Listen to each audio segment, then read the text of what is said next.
So I will no longer remove before them any of the nations that Joshua left unconquered when he died, in order to test Israel. I want to see whether or not the people will carefully walk in the path marked out by the Lord, as their ancestors were careful to do.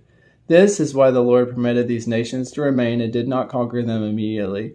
He did not hand them over to Joshua.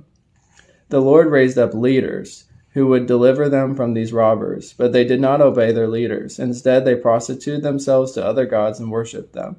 They quickly turned aside from the path their ancestors had walked. Their ancestors had obeyed the Lord's commands, but they did not.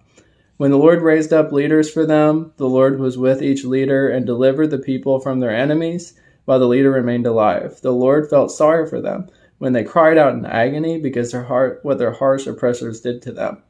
When a leader died, the next generation would again act more wickedly than the previous one, and they would fall after other gods, worshiping them and bowing down to them, and they did not give up their practices or their stubborn ways. So we see that Joshua's generation and Joshua were faithful to God, and they went out and they conquered most of the land, actually, but God did not allow them to conquer everything because he wanted to see, will the next generation, will these future generations be faithful to me? And what we see, in fact, is that they were not. We saw complacency coming, and God has to raise up these leaders, and then the people fall away right after the leader goes away. They don't completely obey the leaders, and so we see this cycle of disobedience.